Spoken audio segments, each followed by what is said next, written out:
nanti akan ada perpanjangan jadwal pengisian DRH P3K Guru ataukah tidak sesuai dengan harapan kita.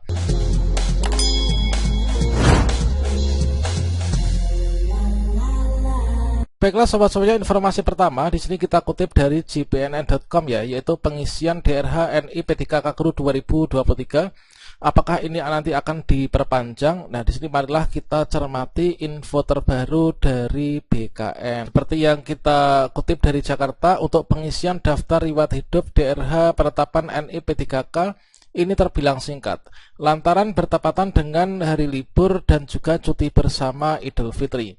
Sempitnya waktu pemberkasan ini dikeluhkan oleh para guru honorer yang lulus pasca sanggah P3K Guru 2022. Mereka berharap ada perpanjangan waktu pengisian DRH. Merespon hal tersebut, Deputi Bidang Sistem Informasi Kepegawaian Sinkah BKN Suherman mengungkapkan sampai hari ini belum ada perubahan jadwal untuk pemberkasan P3K Guru. Dan dengan demikian artinya Pemda ini masih menggunakan rujukan jadwal yang dikeluarkan oleh Badan Kepegawaian Negara atau BKN. Pengisian DRH NI P3K itulah mulai dari tanggal 15 April sampai dengan tanggal 4 Mei 2023. Untuk usul penetapan nomor induk P3K itu pada 28 April sampai dengan 22 Mei 2023. Kata Deputi Suherman yang dihubungi di hari Senin ya. Ditanya soal sejumlah daerah yang jadwalnya tes kesehatan ini malah di atas tanggal 4 Mei, Deputi Suherman ini mengungkapkan belum ada informasi mengenai hal itu. BKN ini masih berpijak pada jadwal yang semula. Dan selanjutnya ini beliau menegaskan semakin mundur proses pemberkasan maka akan berdampak pada pengadaan rekrutmen CPNS dan juga P3K tahun 2023. Deputi Suherman kembali mengingatkan para guru honorer yang lulus pasca sanggah untuk segera mengurus dokumen-dokumen penetapan nomor induk P3K.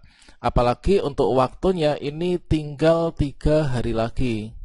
Dan adapun untuk kelengkapan dokumen usul penetapan nomor induk P3K yang harus diunggah ada 10 item. Ini seperti yang kita kutip, yaitu pas foto terbaru pakaian formal ya dengan latar belakang warna merah, kemudian ijazah asli yang digunakan sebagai dasar untuk melamar jabatan, dan kemudian ada transkrip nilai asli yang digunakan sebagai dasar melamar jabatan, kemudian daftar riwayat hidup atau DRH yang telah ditandatangani oleh yang bersangkutan dan bermaterai sesuai ketentuan yang berlaku. Kemudian surat pernyataan 5 poin yang ditandatangani oleh yang bersangkutan ya, dan juga di sini harus bermaterai, yang mana untuk isi dari surat pernyataan 5 poin inilah enggak dipidana penjara, kemudian tidak pernah diberhentikan, kemudian tidak berkedudukan sebagai CPNS, kemudian PNS, P3K ataupun juga anggota TNI Polri, kemudian juga tidak menjadi pengurus parpol, serta harus bersedia ditempatkan di seluruh wilayah NKRI. Kemudian juga ada surat keterangan catatan kepolisian atau SKCK yang diterbitkan oleh Kepolisian Negara Republik Indonesia yang masih berlaku. Kemudian juga ada keputusan pengangkatan calon P3K yang ditetapkan oleh Pejabat Pembina Kepegawaian atau PPK. Kemudian surat pernyataan rencana penempatan ya atau SPRP yang dibuat oleh pejabat pimpinan tinggi Pratama yang akan menerima P3K pada unit kerja di lingkungannya.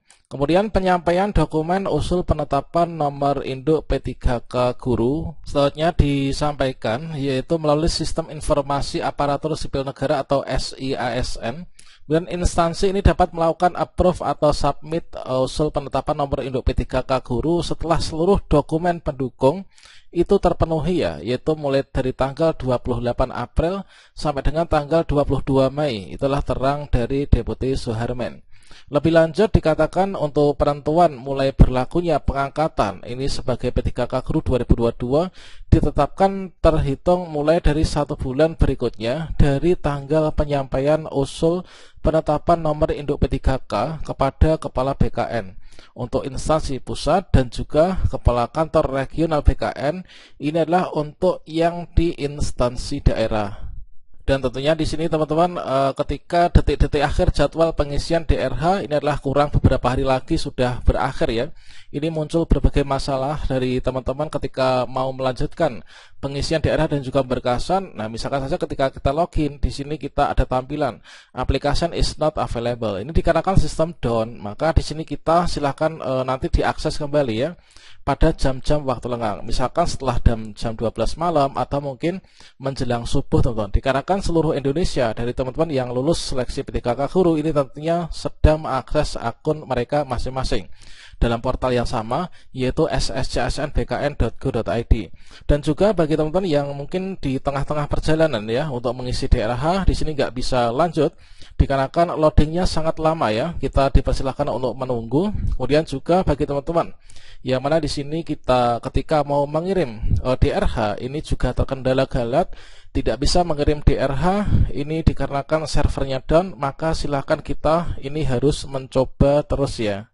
Kita coba terus sampai nanti berhasil kita mendapatkan notifikasi penting, yaitu ciri-ciri untuk DRH ini sudah berhasil kita kirimkan. Yang mana di sini untuk kita notifikasinya ini adalah ketika sudah kita berhasil ciri-cirinya, itulah Anda telah mengisi dan mengirim daftar riwayat hidup. Maka di sini untuk tampilannya ini nanti ketika kita masih menunggu sampai tanggal 4 kan untuk penutupannya, maka di sini ada tombol unggah ulang. Nah, di bagian ini teman-teman silakan dicek kembali dari berkas-berkas yang sudah dikirimkan, yang sudah diupload, mulai dari surat pernyataan 5 poin sampai dengan foto terbaru. Ini silakan dicek ya, dilihat satu persatu, jangan sampai ada yang keliru atau tertukar atau bahkan salah upload ya.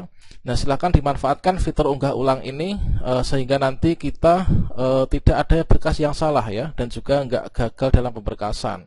Nah, kalau misalkan kita ini salah berkas atau bagaimana, ini kira-kira nanti dampaknya apa? Apakah nanti kita bisa gugur? Nah, di sini ada salah satu contoh dari teman-teman P3K Tenaga Kesehatan yang berbagi pengalaman, yang mana beliau share pengalaman ya bagi teman-teman P3K Guru yang sedang pemberkasan. Ini adalah dari teman-teman P3K Nakes kemarin, itu ada yang fatal ya, yaitu untuk contohnya ini, yaitu surat kesehatan rohani itu kebanyakan itu cuma surat dari puskesmas, padahal itu harus dari dokter spesialis jiwa.